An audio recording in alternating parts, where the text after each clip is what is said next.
अस्सलामुअलैकुम, welcome to तलाश face academy. मैं हूं मोहम्मद तलहा।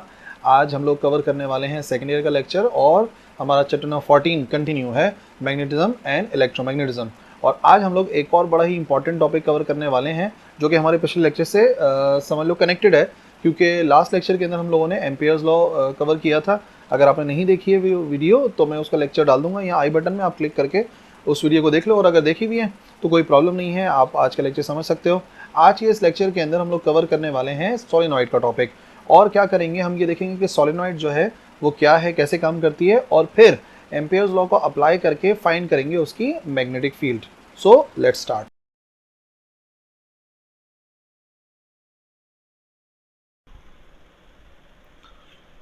सबसे पहले देख लेते हैं सोलेनॉइड क्या है। सोलेनॉइड एक इंसुलेटेड कॉपर वायर है, ठीक है, कॉइल है जो कि हमने एक इंसुलेटेड कॉपर वायर से बनाया है तो वो कॉपर वायर, लेकिन ऊपर से जैसे आप लोग देखते हो कि रबड़ की इंसुलेशन होती है, बिल्कुल वैसे ही है, जिसको हमने लपेट दिया है एक सिलेंडर के ऊपर।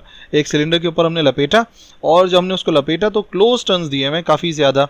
अच्छा जी, जब उसमें से करंट पास होता है तो मैग्नेटिक फील्ड प्रोड्यूस होती है। अब ये तो हमें पता है कि हर वायर जिसमें से करंट पास होगा मैग्नेटिक फील्ड बनेगी, हमने एम्पियर्स लॉ में पढ़ा है। बट यहाँ पर जो मैग्नेटिक फील्ड बनती है वो बहुत ही यूनिफॉर्म होती है, स्ट्रांग होती है इनसाइड द सोलेनॉइड, ठीक है ना। सोलेनॉइड के अंदर अच्छी खासी स्ट्रांग होती है और आउटसाइड जो है वो काफ़ी ज़्यादा नेग्लिजिबली वीक होती है, ठीक है, यानी कि बहुत कम होती है। फिगर देख लेते हैं सोलेनॉइड की। ये एक देखो कि आपको करंट पास होता हुआ नज़र आ रहा है, ठीक है। यहाँ पर करंट पास हो रहा है फॉर एग्जांपल इस तरीके से, जैसे कि यहाँ पे नज़र आ रहा है आपको, रेड डॉट जो है वो करंट के फ्लो को शो कर रहे हैं, और ये जो और ये जो रेड और ये जो ग्रीन एरो नज़र आ रहा है ये शो कर रहा है मैग्नेटिक फील्ड को। तो देखो, बिल्कुल अगर आप राइट हैंड रूल इस्तेमाल करो और अपनी फिंगर्स को कर्ल कर लो in the direction of current, तो जो थंब जाहिर करेगा वो जाहिर करता है डायरेक्शन ऑफ मैग्नेटिक फील्ड।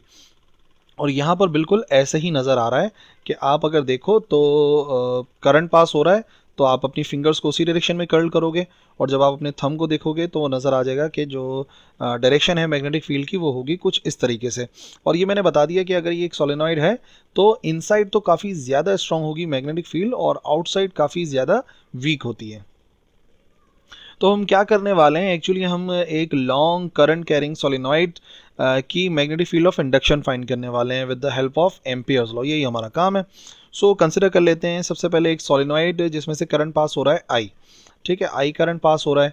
तो अगर मैं मालूम करना चाहता हूँ मैग्नेटिक फील्ड ऑफ इंडक्शन, जिसे हम सिर्फ मैग्नेटिक फील्ड भी बोल देते हैं, कैपिटल बी से शो किया जाता है, at any point inside the solenoid, तो इमेजिन करना पड़ेगा हमें। ये आपको मालूम है कि एम्पियर्स लॉ अगर अप्लाई करना है तो यकीनन हमें एक लूप कंसिडर करना पड़ेगा, एक क्लोज्ड पाथ या लूप कंसिडर करना पड़ेगा, जो कि यहाँ पे मैंने कंसिडर किया है ए बी सी डी और दोबारा से ए तक, on the form of rectangle, ठीक है, रेक्टेंगल की फॉर्म में हमने किया है, जिसको हम डिवाइड कर रहे हैं 4 एलिमेंट्स के अंदर, और वो एलिमेंट्स लेंथ के हैं, L1 है, L2 है, L3 है और L4 है।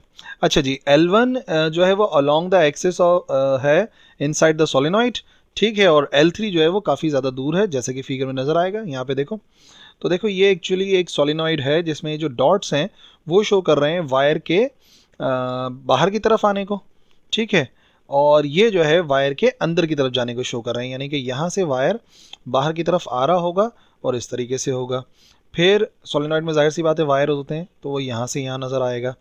फिर तो ये सारे के सारे आपको वायर्स नज़र आ रहे होंगे। और अगर आप देखोगे मैग्नेटिक फील्ड, तो ये जो लाइंस नज़र आ रही हैं मैग्नेटिक लाइंस ऑफ फोर्सेस हैं, जो कि इस तरीके से नज़र आ रही हैं टुवर्ड्स राइट साइड, ठीक है। और जैसे कि मैंने बताया था कि हम जो एलिमेंट कंसिडर कर रहे हैं, पूरा का पूरा लूप कंसिडर कर रहे हैं, तो L1 जो है वो अंदर है उस सोलेनॉइड के, ठीक है, और इन the direction of magnetic field है, मैग्नेटिक फील्ड की डायरेक्शन में ही है L1, ठीक है, ये आ गया इसका एरो। और फिर लूप है और रेक्टेंगुलर लूप कंसिडर कर रहे हैं, तो ये आ गया L2 ऊपर की तरफ, फिर आ गया L3 जो कि बाहर है, ठीक है ना, फार फ्रॉम द सोलेनॉइड, और फिर इस तरीके से L4 आ गया। तो हमने एक सोलेनॉइड के ऊपर मैग्नेटिक फील्ड जाहिर सी बातें मालूम करना चाह रहे हैं, तो हमने एक लूप कंसिडर कर लिया, वो लूप है ए बी सी डी और दोबारा से क्या हो गया ए, ठीक है। तो सबसे पहले मालूम कर लेते हैं मैग्नेटिक फील्ड जो कि होगी इनसाइड द सोलेनॉइड, जो कि पैरेलल होगी L1 के, ठीक है। तो पैरेलल होगी L1 के, तो एक्चुअली हम क्या मालूम करना चाह रहे हैं, मालूम करना चाह रहे हैं B dot L, B dot delta L भी कह सकते हैं, जो कि एम्पियर्स लॉ है। So B dot delta L one find करेंगे तो वो हो जाएगा बी एल वन, और एंगल कितना बन रहा है, मैग्नेटिक फील्ड की भी यही डायरेक्शन है और L1 की भी ये डायरेक्शन है। जब दोनों की डायरेक्शन सेम है तो आप देखोगे कि एंगल बनेगा 0, और क्योंकि cos 0 बराबर होता है 1 के तो ख़त्म हो जाएगा वो, तो B डॉट डेल्टा L1 बराबर आएगा B L1 के। ठीक है, ये हमने एक B डॉट डेल्टा L पता कर लिया। अच्छा जी, आउटसाइड द सोलिनॉइड पता करना है जो कि बहुत ही ज़्यादा वीक होगी, तो एक्चुअली वो होता क्या, वो होता B dot delta L three. ठीक है, यहाँ पे लिखा हुआ है, लेकिन वो बराबर होगा 0 के। क्यों बराबर होगा, क्योंकि हमें पता है आउटसाइड द सोलिनॉइड जो मैग्नेटिक फील्ड है वो अच्छी खासी वीक होती है। तो जब जाहिर सी बात है लेंथ चाहे जितनी भी हो 0 से मल्टीप्लाई कराएंगे तो आंसर आ जाएगा 0। ठीक है, इसी तरीके से बी परपेंडिकुलर होगा तो परपेंडिकुलर L2 और L4 में होगा। ठीक है, L2 ऐसे नज़र आ रहा है जो कि मैग्नेटिक फील्ड के परपेंडिकुलर है, मैग्नेटिक फील्ड याद रखो एक्स एक्सिस में, और L4 भी जो है वो परपेंडिकुलर है। अगर परपेंडिकुलर है तो for example B dot delta L2 अगर पता करेंगे तो बी L2 cos 90 आएगा, और cos 90 बराबर होता है 0 के, और 0 जब मल्टीप्लाई होगा बी और L2 से तो आंसर आएगा 0। सो बी डॉट डेल्टा L2 0 के बराबर आएगा, और सिमिलरली क्योंकि L4 भी परपेंडिकुलर है तो उसका आंसर भी बराबर आ जाएगा 0 के। तो हमने अलग अलग बी डॉट डेल्टा एल पता कर लिए हैं चारों केसेस के अंदर।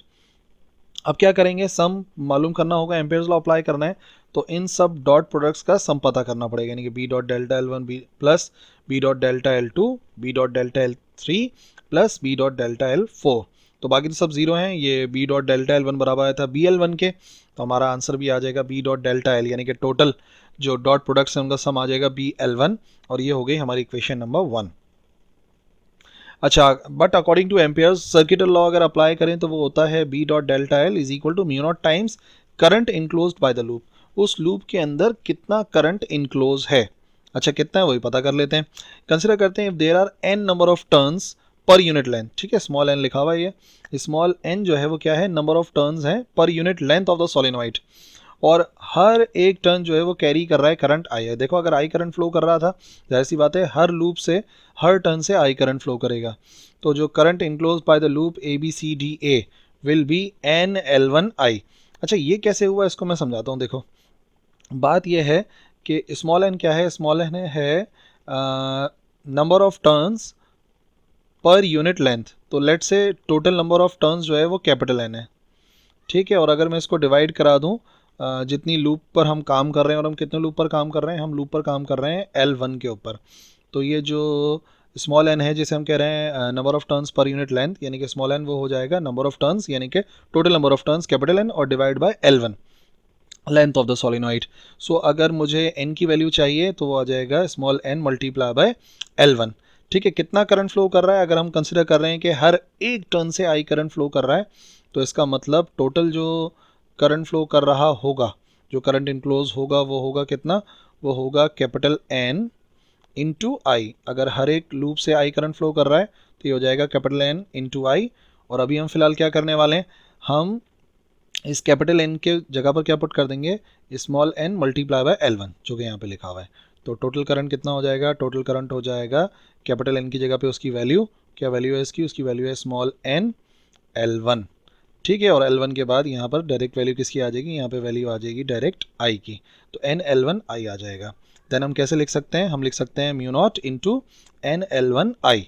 Let's say this is equation number 2, ये हमने खुद से सॉल्व किया था तो बी L1 आंसर आया था, एम्पेयर्स लॉ अप्लाई करा तो mu naught into N L1 I आया। इन दोनों इक्वेशंस को कंपेयर करो, सो L1 से L1 हो गया कैंसिल, जैसे ही L1 से L1 कैंसिल हुआ तो हमारे पास आंसर आ गया magnetic field due to a solenoid, और वो है B is equal to mu naught N I. ठीक है, जहाँ पर म्यू नॉट क्या है, म्यू नॉट है permittivity permeability of free space, और n है number of turns per unit length. ठीक है, per unit length of the solenoid कितने नंबर ऑफ टर्न्स हैं, और आई है कि कितना करंट उसमें से पास हो रहा है। सो आ गई magnetic field of induction inside a long current carrying solenoid. The direction of magnetic field is along the x-axis, along the axis of the solenoid, वो के हमने देख भी लिया था स्टार्ट में फिगर में। सो आई होप जो भी कन्फ्यूजन्स थी सोलिनॉइड से रिलेटेड या एम्पियर्स लॉ की एप्लीकेशन से रिलेटेड वो क्लियर हो गई होंगी। फिर भी अगर कोई प्रॉब्लम बची है तो लिख दो कमेंट सेक्शन में, कोई प्रॉब्लम नहीं है मैं इंशाल्लाह रिप्लाई कर दूंगा। और इस लेक्चर के लिए इतना ही है, अगले लेक्चर मिलेंगे, अल्लाह हाफिज़।